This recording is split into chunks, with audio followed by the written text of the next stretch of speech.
ನಮಸ್ತೆ ಸ್ನೇಹಿತರೆ, ನನ್ನ ಹೆಸರು ಎಸ್.ಸಿ. ಚೆನ್ನಪ್ಪ ಅಂತೇಳಿ. ನಾನೊಬ್ಬ ನಿವೃತ್ತ ಶಿಕ್ಷಕರ ಬಡಾವಣೆ ಮದ್ದೂರು ಸ್ನೇಹಿತರೆ ನನ್ನ ವಿಳಾಸ. ಜೊತೆಗೆ ಸುನೋ ಮೀಡಿಯಾ ಅಂತಕ್ಕಂಥ ಒಂದು ವಾಹಿನಿಯ ಮದ್ದೂರು ತಾಲೂಕಿನ ವರದಿಗಾರ ಕೂಡ. ಶ್ರೀಯುತ ಟಿಪ್ಪು ವರ್ಧನ್ರವರು ನನ್ನನ್ನು ಈ ಮದ್ದೂರು ತಾಲೂಕು ವರದಿಗಾರನಾಗಿ ನೇಮಿಸಿದ್ದಾರೆ. ಇದು ನಾನು ನಿಂತಿರುವಂಥ ಸ್ಥಳ ಮದ್ದೂರು ಶಿಕ್ಷಕರ ಬಡಾವಣೆ, ನನ್ನ ಸ್ವಂತ ಮನೆ ಇದು.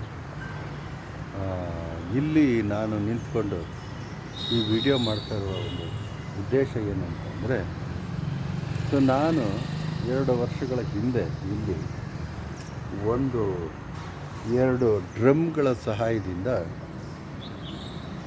ಡ್ರ್ಯಾಗನ್ ಫ್ರೂಟ್ ಅಂತಕ್ಕಂಥ ಒಂದು ಪ್ಲ್ಯಾಂಟನ್ನು ಇಲ್ಲಿ 2 ವೇಸ್ಟ್ ಅಂದರೆ ವೇಸ್ಟ್ ಆಗಿರುವಂಥ ಡ್ರಮ್ಗಳನ್ನು ಬಳಸಿ ಒಂದು ಡ್ರ್ಯಾಗನ್ ಫ್ರೂಟ್ ಅಂತಕ್ಕಂಥ ಒಂದು ಗಿಡವನ್ನು ನೆಟ್ಟಿದ್ದೆ ಸ್ನೇಹಿತರೆ. ಅದು ಈಗ ಹಣ್ಣು ಬಿಡೋಕ್ಕೆ ಶುರು ಮಾಡಿದೆ. ಹೂಗಳು ಎಲ್ಲ ಹಣ್ಣುಗಳು ನೋಡಿ, ಹೂಗಳೆಲ್ಲ ಬಿಟ್ಟಿದೆ. ಅಂದರೆ ತಾರಸಿ ಮೇಲೆ, ನಮ್ಮ ಮನೆಯ ತಾರಸಿ ಮೇಲೆ ಇರ್ತಕ್ಕಂಥ ಜಾಗದಲ್ಲಿ ಏನು ನಾನು ಇದನ್ನು ಸುಮ್ಮನೆ ಎಲ್ಲೋ ಚನ್ನಪಟ್ಟಣದ ವಿಟ್ಲೇನಹಳ್ಳಿ ಅಂತೇಳಿ ನಮ್ಮ ನೆಂಟರ ಮನೇಲಿ ಇದು ಒಂದು 3-4 ಎಕರೆಯಲ್ಲಿ ಬೆಳೆದಿದ್ರು. ಅದನ್ನು ನೋಡಿ ನಾನು ತಡಿ ನೋಡುವ ಅಂತ ಅಂದ್ಬಿಟ್ಟು 1-2 ಡ್ರಮ್ಗಳ ಸಹಾಯದಿಂದ ಈ ಥರ ಗಿಡಗಳನ್ನು ನೋಡಿ, ಇದು ಡ್ರ್ಯಾಗನ್ ಫ್ರೂಟ್ ಹೂವು ಆಗ್ಬಿಟ್ಟಿದೆ ನೋಡಿ. ಇದನ್ನು ನಿಮಗೆ ತೋರಿಸ್ಬೇಕು ಅನ್ನೋ ಕಾರಣಕ್ಕಾಗಿ ಇಲ್ಲಿ ನಾನು ಇವತ್ತು ವಿಡಿಯೋ ಮಾಡ್ತಾಯಿದ್ದೀನಿ ಸ್ನೇಹಿತರೆ. ಇದು ಏನು ಜಮೀನಿಲ್ಲ, ನಮಗೆ ಜಾಗ ಇಲ್ಲ ಅನ್ನುವಂಥವರು ಈ ಥರ ಮಾಡೋದರಿಂದ ಹಲವಾರು ತರಕಾರಿಗಳನ್ನು, ಸೊಪ್ಪು ಸದೆ, ಕೊತ್ತಂಬರಿ ಸೊಪ್ಪು ಎಲ್ಲನೂ ಬೆಳೀಬೋದು ಸ್ನೇಹಿತರೆ, ನಿಜವಾಗ್ಲೂ.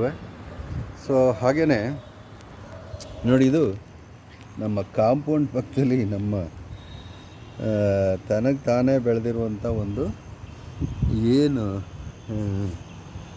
ದಾಳಿಂಬೆ ಗಿಡ ಹಣ್ಣು ಬಿಟ್ಟಿದೆ ನೋಡಿ, ಹಣ್ಣು ಬಿಟ್ಟಿದೆ. ಕೋತಿಗಳೆಲ್ಲ ಕಿತ್ಕೊಂಡು ತಿಂದು ಆಮೇಲೆ ಹುಳು ಹೊಡೆದಿದೆ. ಹುಳು ಹೊಡೆಯೋಕ್ಕೆ ಔಷಧಿ ನಾನು ಯಾವ ಔಷಧಿನ ಸಿಂಪಡಿ ಮಾಡಲಿಲ್ಲ, ಆದರೂ ಸಮೃದ್ಧಿಯಾಗಿ ಬೆಳೆದಿದೆ. ಅಂದರೆ ಏನು ನಾವು ಮನಸ್ಸು ಮಾಡಿದರೆ ಏನು ಬೇಕಾದ್ರೂ ಮಾಡ್ಬೋದು ಅನ್ನೋದಕ್ಕೆ ಇದು ಸಾಕ್ಷಿ ಸ್ನೇಹಿತರೆ. ನೋಡಿ, ಈ ಥರ ಮನೆ ಮೇಲ್ಗಡೆ ತಾರಸಿ ಖಾಲಿ ಜಾಗ ಇರುವಂಥವರು ಇದನ್ನು ಮಾಡಿ ಈ ಥರ ಸದುಪಯೋಗ ಮಾಡ್ಬೋದು. ಟೊಮೊಟೊ ಬೆಳಿಬೋದು, ಬದನೆಕಾಯಿ ಬೆಳಿಬೋದು. ಯಾರೋ ಟೈರನ್ನು ಬಳಸ್ಕೊಂಡು ಕಡಲೆಕಾಯಿ ಬೆಳೆದದ್ದನ್ನು ನಾನು ಯೂಟ್ಯೂಬಲ್ಲೇ ನೋಡಿದ್ದೀನಿ. ನಂದು ಯೂಟ್ಯೂಬ್ ಚಾನಲ್ ಚೆನ್ನಪ್ಪ ಎ.ಸಿ. ಅಂತೇಳಿ, ಅಲ್ಲಿ ನೋಡಿ ಸ್ನೇಹಿತರೆ. ಇದನ್ನೆಲ್ಲ ನಾನು ಅಲ್ಲಿ ಅಪ್ಲೋಡ್ ಮಾಡ್ತೀನಿ ನೋಡಿ. ಇದು ಹಣ್ಣು, ಡ್ರ್ಯಾಗನ್ ಫ್ರೂಟ್ ಹಣ್ಣು. ಇದು ಭಾಳಷ್ಟು ಕಾಯಿಲೆಗಳಿಗೆ ಔಷಧಿ ಹಣ್ಣು ಅಂತ ಹೇಳ್ತಾರೆ. ಮಾರ್ಕೆಟ್ನಲ್ಲಿ ಇದರ ಬೆಲೆ 160 ರೂಪಾಯಿ ಕೇಳಿದೆ ನೆನ್ನೆ ದಿವಸ. ಇಲ್ಲೆಲ್ಲ ಮಾರಾಟ ಮಾಡ್ತಾವ್ರೆ. ಒಂದು ಹಣ್ಣು ಬಿಟ್ಟಿದೆ, 2 ವರ್ಷದ ಫಲ ನಮಗೆ ಸಿಕ್ಕಿದೆ. ಹೀಗೆ ನಾವು ಅಂದರೆ ಏನು, ಹಿರಿಯ ನಾಗರಿಕರು, ಮನೆಯಲ್ಲಿರ್ತಕ್ಕಂತಹ ಜನ ಈ ಥರ ಜಾಗವನ್ನು ಸದುಪಯೋಗ ಮಾಡ್ಕೊಂಡು ಭಾಳಷ್ಟು ಬೆಳೆಗಳನ್ನು, ಅಂದರೆ ಏನು, ಹಣ್ಣು ತರಕಾರಿಗಳನ್ನು ನಾವು ಬೆಳಿಬೋದು ಅಂಥೇಳಿ ನಾನು ತಮಗೂ ಕೂಡ ಈ ಒಂದು ಮಾಡಬೇಕು. ತಾವು ಕೂಡ ನನ್ನನ್ನು ಫಾಲೋ ಮಾಡಿ ಹಣ್ಣು ಮತ್ತು ತರಕಾರಿಗಳನ್ನು ಬೆಳೆಯೋದಕ್ಕೆ ಪ್ರಯತ್ನ ಪಡಿ ಅಂತ ಹೇಳ್ತಾ, ಇದು ನನ್ನ ಶಿಕ್ಷಕರ ಬಡಾವಣೆ ಮನೆ ಸ್ನೇಹಿತರೆ. ಧನ್ಯವಾದಗಳು. Thank you so much.